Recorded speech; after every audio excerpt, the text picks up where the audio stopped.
Hey everybody, it's Cory from CoryBakerFilmmaker.com, and I just saw John Wick Chapter 3 Parabellum, written by Derek Kolstad, Shay, Hatten, Chris Collins, Marc Abrams, and directed by Chad Stahelski. So I caught this flick at the Burbank 16. I saw it in the Prime Theater. So the last time I was there, it was for Avengers Endgame, and I saw that in Dolby Cinema. The Prime is very similar. It seems like there's just little tiny differences in sort of like, it's not the Atmos sound, but it's still very good sound. It's not the dual laser projection, but it's still a very good projection. It's like the next step below what you were getting with the Dolby Cinema version of events. But I really thoroughly enjoyed it. I was locked in. The seats are really good, and would recommend it if you're trying to choose between Prime and Dolby Cinema. I would always go Dolby Cinema as like sort of a default, but I thought that the Prime experience was right there. So the plot of John Wick Chapter 3, it happens immediately after the events of John Wick Chapter 2, and John Wick is excommunicado, and he is banned from the Continental, and he has allowed no services from the Continental, and there is a $14 million bounty on his head, and it's a race right from the beginning to collect on that bounty on John Wick, and for John Wick to get back in the good graces of the organization of the High Table and to save his own life.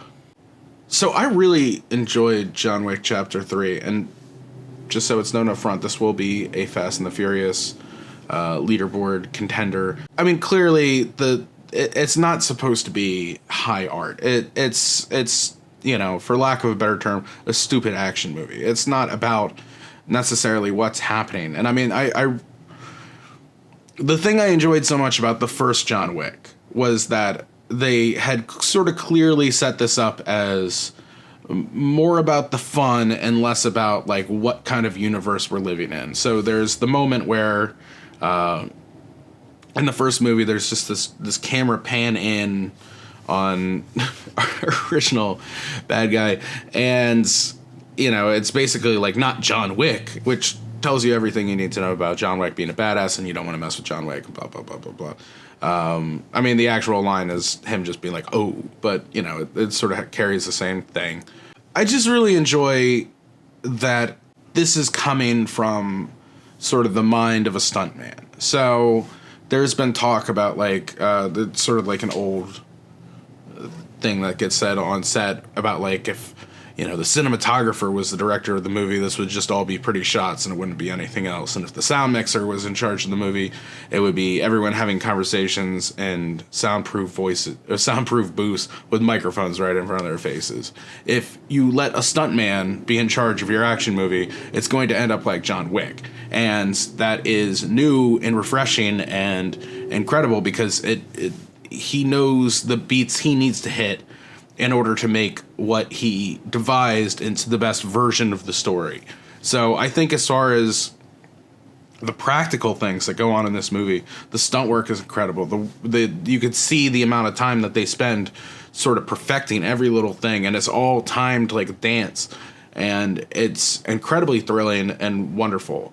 I do think that there were a couple times in John Wick Chapter 3, kind of like there were a couple times in John Wick Chapter 2, that just the timing was just a beat off. And it's not like, it doesn't kill like your enjoyment of the movie, but it's one of those like, oh man, I wish we could have. Like, for instance, right at the beginning of the movie, there's a big knife scene in like this antique shop.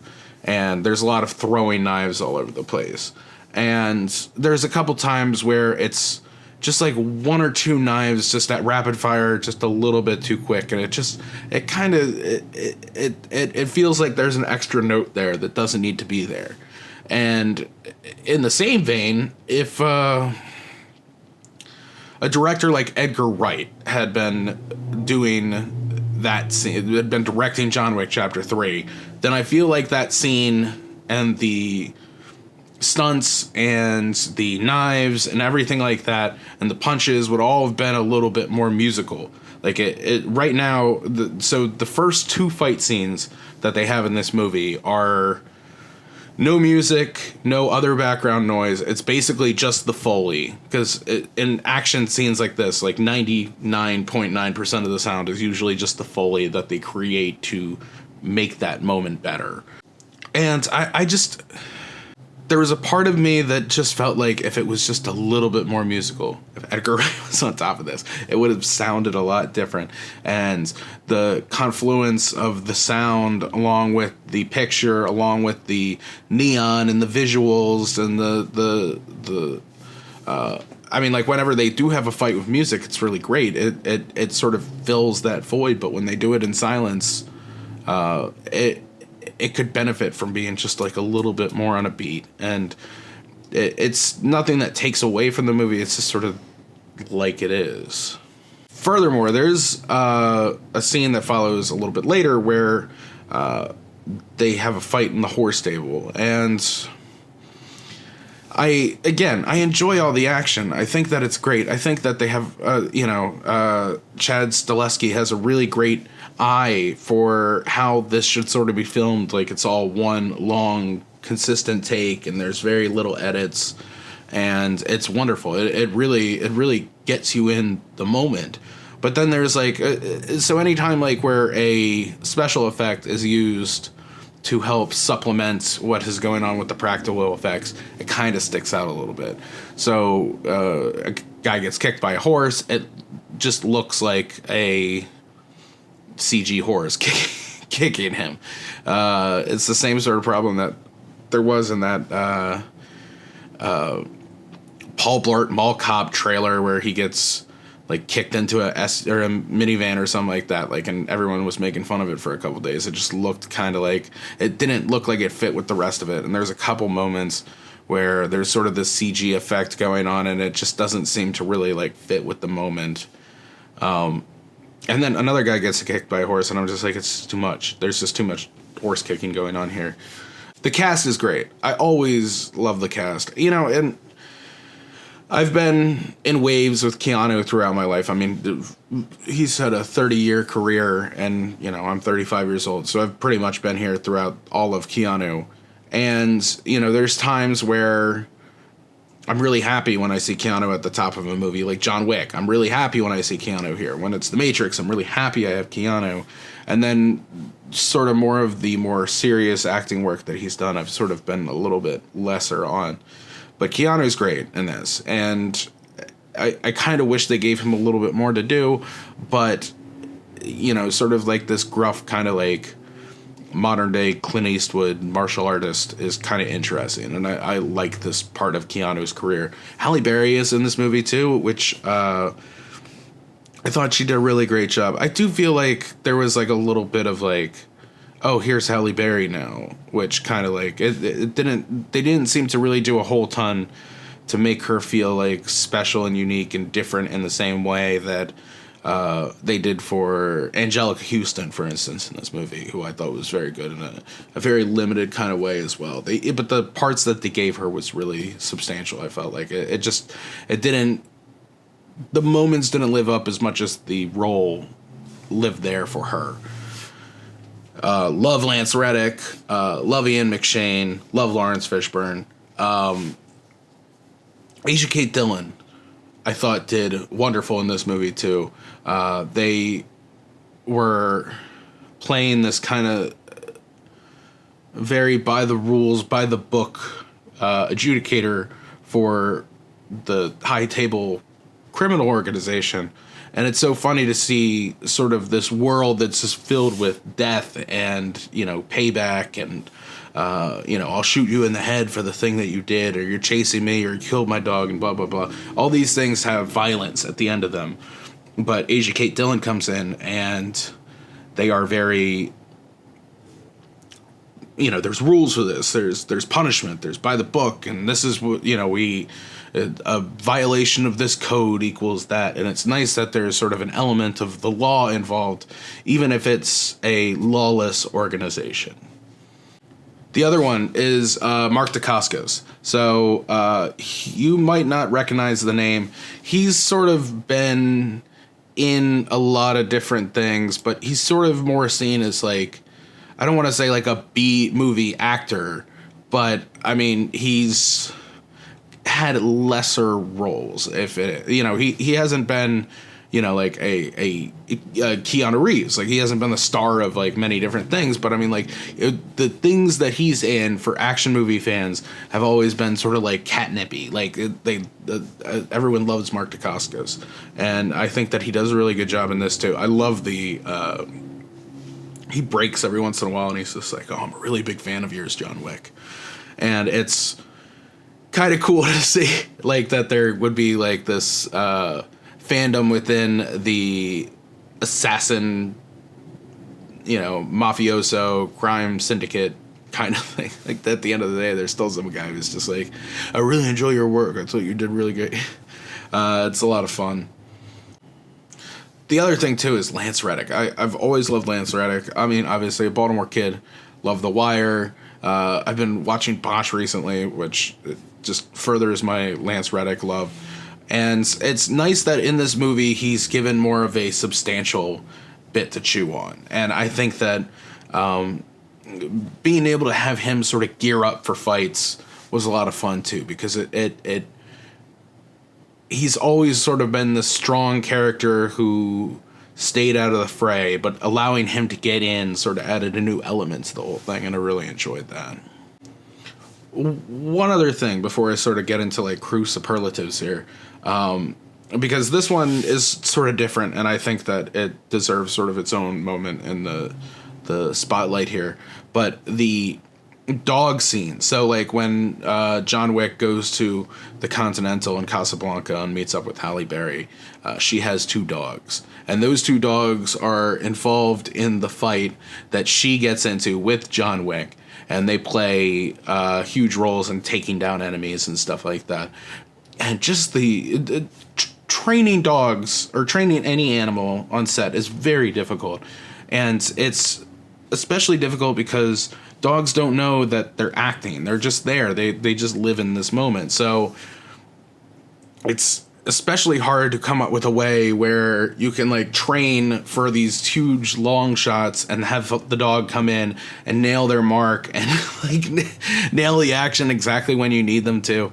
And it's just obscenely difficult. And this movie did dogs and animals really well. And I think that I'm just happy that they were able to give us something different. And that's what I really love about John Wick. It sort of gives us something a little bit different. It's the next level on the action drama or the action movie, and I enjoy where we're going with it.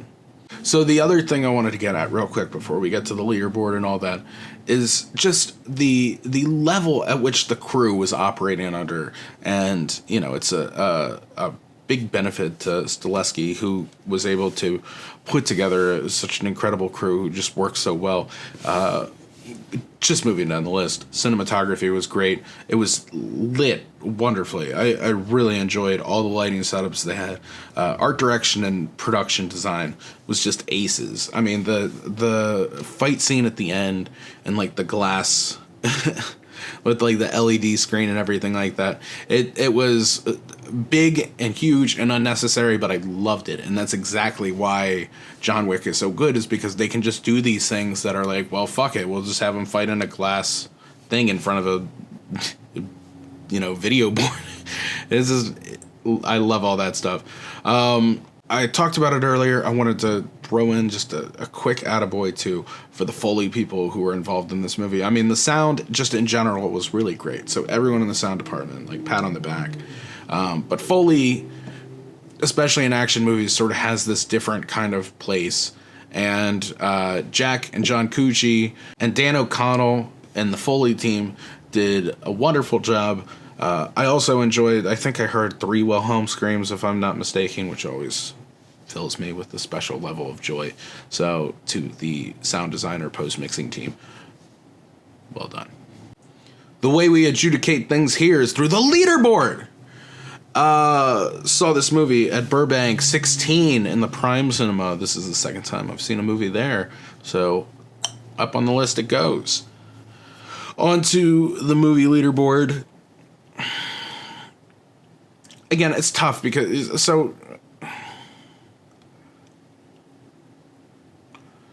Sometimes you want to see the opera, sometimes you want to see cars crash on YouTube. This is watching cars crash on YouTube. It's not the same sort of high-level art that it's sort of winking at with other aspects of, like, you know, the classical music and the ballet and blah, blah. It's a really good movie, despite the fact that sort of the story and the plot is not, like, where you would want it to be for other movies, but the fact that they've kicked it up so much in the last couple movies is at least trying to sort of build this universe a little bit. But I'm a little bit concerned that in future iterations of John Wick, this universe is just going to get too big and unwieldy. And because it wasn't sort of set in place before with the original John Wick, we're going to find ourselves sort of flying off the axis of the earth a little bit. But that's Chapter 4, Chapter 5, Chapter 6 problem. That's not what we're dealing with here. It's a lot of fun. It's worth the price of admission, and I would definitely recommend that you go see it, especially in a theater, especially with great picture and sound. If the best you can muster is what I would recommend to you.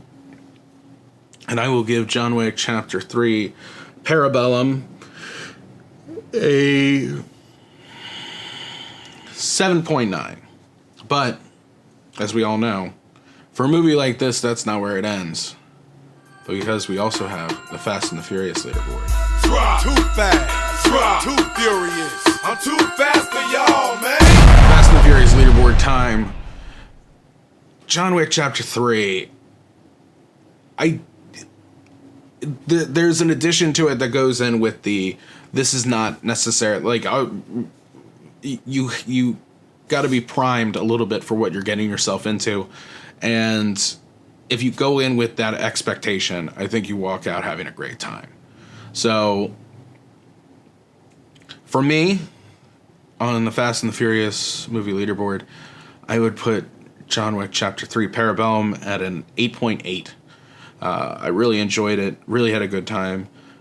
Turn your brain off, just enjoy it. Don't ask too many questions. It doesn't really matter at the end of the day.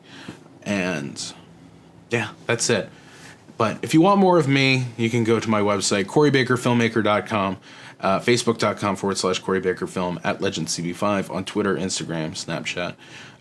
The reviews are available in podcast form as well. They are now available on all different kinds of platforms. So, I mean, I'm hosting through Anchor. That puts it on Spotify, Apple, Google, Stitcher, Pocket Cast, Overcast. There's a whole list of them. If you want to see... all of them, or find it on the podcatcher of your choice. Go to anchor.com or anchor.fm/CoryBakerFilm, where you can find the exact link there, so you can hear these same reviews on the go. You don't have to be tethered to your YouTube. But, yeah, that's it. Now, if you don't mind, I have to go play with a dog and contemplate murder.